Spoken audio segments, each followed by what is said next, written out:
morning and welcome to another virtual English lesson.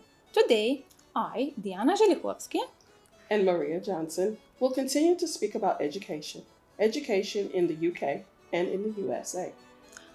We have already mentioned Aristotle's saying that the fate of the empire depends on education of youth. The fact we live in different countries, having different cultures and educational systems, make us just different. This is our today's topic, just different. When we are not studying attentively other cultures or civilizations, we risk to create stereotypes. What is a stereotype? According to the Cambridge Dictionary, a stereotype is to have a set idea about what a particular type of person is like, especially an idea that is wrong. What we have here is a picture of the education system in England and the structure of basic education. While education is compulsory until 18, schooling is compulsory to 16. Thus, post 16 education can take a number of forms and may be academic or vocational. The UK educational system is noted worldwide for its high quality and standards. In general, the British higher education system has 5 stages of education: early years, primary years, secondary education, further education, and higher education. Britons enter the education system at the age of 3 and up to 16 are required to attend school, while afterwards is upon their choice. Besides sharing many similarities, the UK educational system at different levels at each zone of administration, England, Scotland, and Wales, differs a bit. Generally spoken, these differences are not so meaningful that we can talk about the UK higher system as being one. So this was about UK education system, Maria, but you are from? I am from the United States. What about the United States? Education in the United States is split into 3 levels: elementary school, middle school, and high school. Elementary starts from kindergarten until 5th grade, which are ages 5 to 11. Middle school starts from 6th grade up until the 8th grade. Now that age is from 11 to 14. High school starts from 9th grade until the 12th grade, ages 14 to 18. Teachers in elementary education typically teach all subjects, whereas middle school and high school teachers will only teach 1 or 2 subjects for one age group. For example, I am a 9th grade English teacher. I only teach English to 9th grade students. Smaller schools in smaller towns will see teachers have a greater range of students. Kids in the US must go to school until 16. Almost all students successfully graduate high school with a high school diploma, though a small percentage are unsuccessful and may drop out. Okay.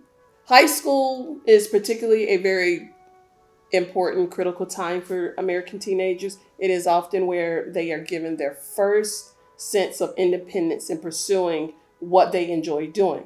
Many states allow teenagers to get their driver's license at 16. That means that they are able to drive to school. However, recently they have implemented it where if they're failing any course in high school, then they can't drive. So you need to keep up with your studies. I think in Moldova it is the same. A critical time for Moldovan teenagers is also in high school. In UK, everybody aged over 5 under 16 is required to attend school. This aging time frame contains 2 sections of the education system in UK. This is primary school and secondary school. So, the K stage number 1. This stage includes pupils at the primary school aged 5 to 7 years old. Basically, during the K stage 1, kids are introduced to some of the most basic knowledge on subjects like English language, mathematics, history, physical education, geography, history and music. During the fourth year of this stage, the structure of the curriculum contains the Phonics Screening, a short assessment of kids' ability to decode and understand phonics properly. Typically, the student will speak loudly to his teacher at least 40 words. At the end of this stage, same as in each of them, these pupils will sit for an examination aiming to measure their development in English, maths, and history and science. Between 7 and 11 years, students will be in the second key stage of the compulsory education. Now, the curriculum aims to move them further in gaining a bit more knowledge on core subjects. At the end of this stage, they will be tested on the following subjects: English reading, English grammar, punctuation and spelling, mathematics, and science. In English and mathematics, the testing will be done through national assessment tests, while the teacher will independently assess the level of improvement of each student in science. Pupils aged 11 to 14 are in the third stage of compulsory education. To a certain degree, this period of their education is very important because only a few years later they will sit for the GCSE national qualification. The curriculum during this stage of education will also contain subjects at which students are supposed to get some basic knowledge before moving any further in the upcoming stages of education. The subjects learned in K stage number 3 are English, mathematics, science, history, geography, art and design, music, physical education, modern foreign languages, design and technology, and computing. At the end of the K stage number 3, some students may take their General Certificate of Secondary Education or other national qualifications. The final stage of the compulsory education, the key stage 4, lasts from the age of 14 to 16. This is the most common period of time for students to undertake the national assessment test that will lead them to take the GCSE or other national qualifications. The compulsory national curriculum at this stage contains the core and foundation subjects. These are the core subjects taught in the Key Stage 4, English, mathematics, science. And these are the four other foundation subjects taught in Key Stage 4, computing, physical education, and citizenship.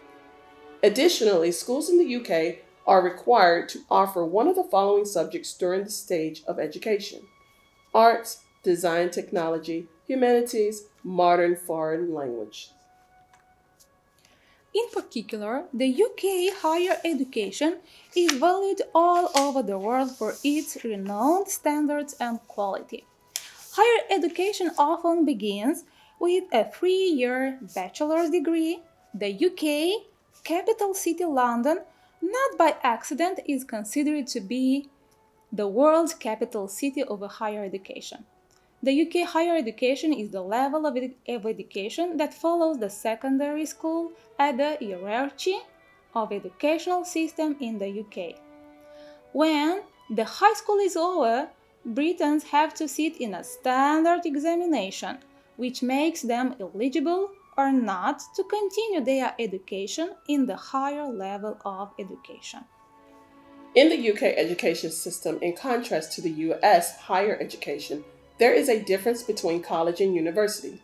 While in the US there is no distinction between college and university, with most of the people referring to a higher education provider as a college, in the UK this is not the case. Here, a college is a further education institution which prepares its students to earn degrees, while a university is licensed HE institution, so at the end of it, students will gain a degree.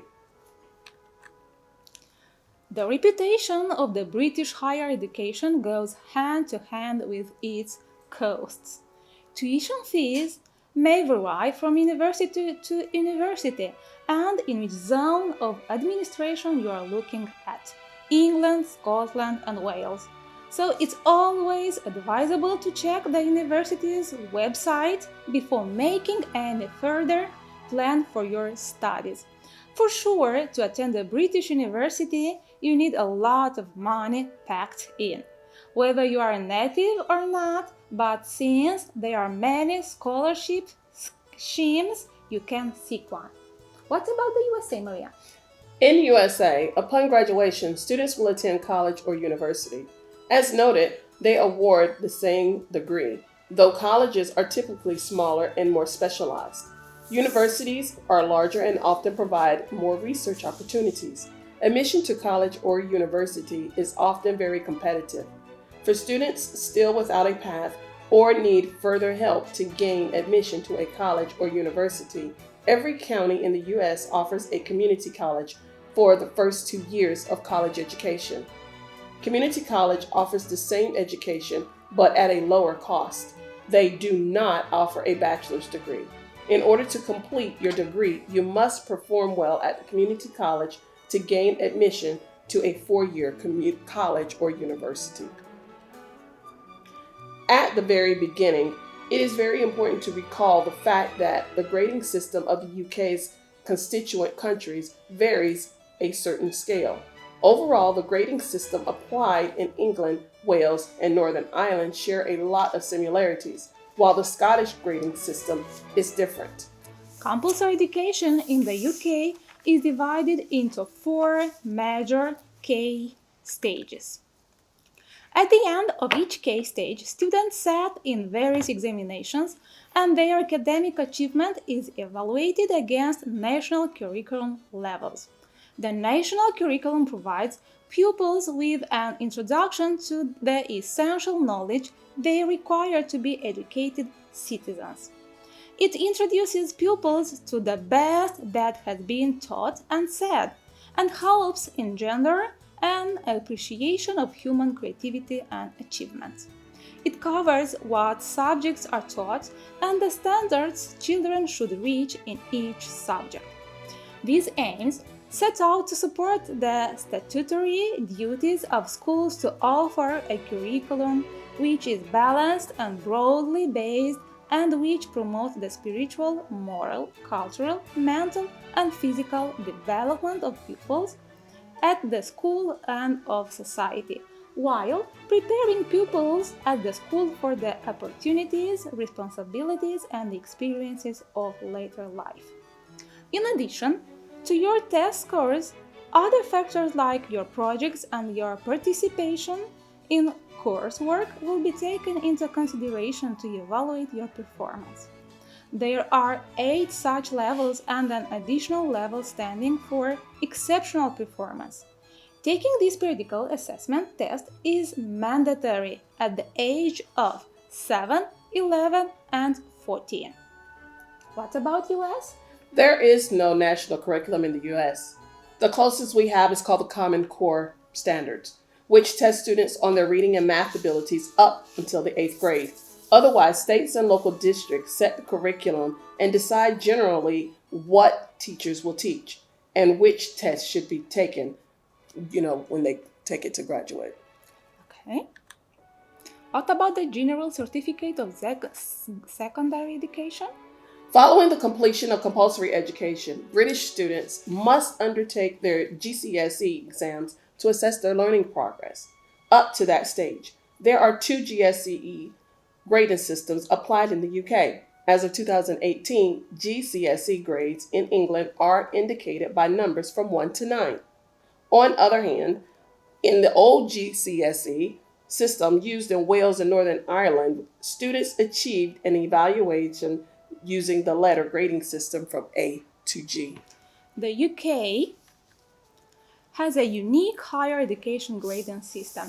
Its most unique feature compared to traditional grading system is that it aims to be more specific in describing students' academic achievement. This type of assessment methods is highly valued because it offers many advantages. Most importantly, it highlights your academic strength and specific skills. Therefore, it helps employers gain a better understanding of your true potential. The UK universities use a letter grade scale from A to F to indicate their students' academic performance. If you get an A, it means you have shown outstanding knowledge, whereas if you get an F, it means your score is not sufficient to pass an exam. So what we have here is a picture of the grading system in UK. However, we already mentioned that the UK universities tend to be highly specific when evaluating their students' academic score. This is to say, not all students who get an A have performed the same. This marking principle is not only limited to the fact that all students who have the same grade lie into different mark bands. At the undergraduate level, final degrees are also classified according to the overall student's academic performance. Since the U.S. grading system is very popular and many U.S. students are attending university in the UK, it is very interesting to see how does one grading system standard compared to the other.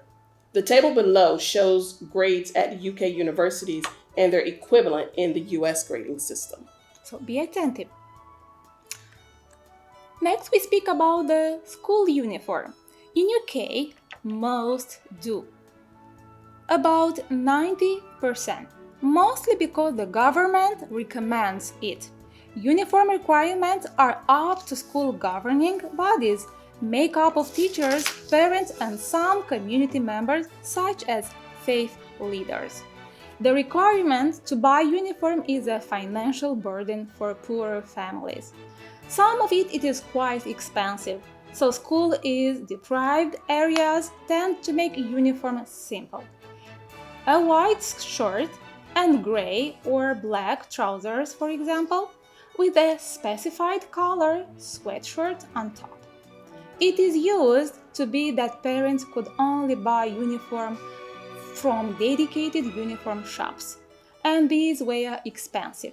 But since relaxing the rules, it is now possible to buy most items apart from school badges and ties, for example, from local supermarkets. The expensive private schools have more complicated uniform requirements, and the cost really adds up for the parent. What about the USA?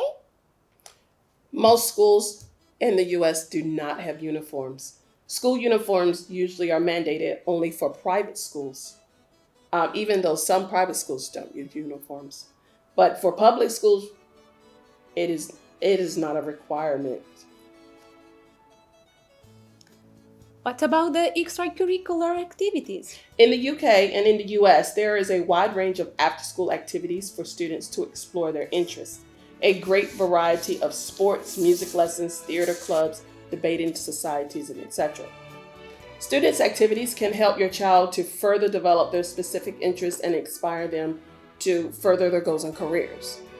Extracurricular activities and electives matter a great deal in the US schools. Schools generally have a great deal of pride in their sports teams, for example. In some towns, many towns, high school football, which is, have a football, American football, is a big money maker. Homecoming, first home game of the season, can attract thousands of people to their games. Many schools greatly encourage music through courses, bands, and orchestras. Schools will often put on theatrical productions through drama, comedy, or musicals. Specialized academic clubs include debate club, public speaking, beta clubs, and even scientific competitions. Other schools will provide elective coursework to help give specialized training into auto repair, building houses, cosmetology, as well as shop class. This gives students the first step to start careers if they do not plan on going to college. Interesting.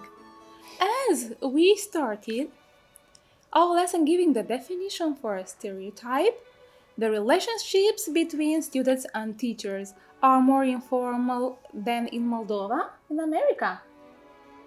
So, is it a stereotype? The pandemic situation caused by COVID-19, I think, broke this stereotype, as all the teachers and students all over the world felt this miss of the relationships between teachers and students so deeply. According to what we have presented today, we hope we have motivated you to do a deeper research about the UK and US educational system and try to find similarities and differences between the UK, US, and Moldovan education system. Good luck and goodbye! Thank you.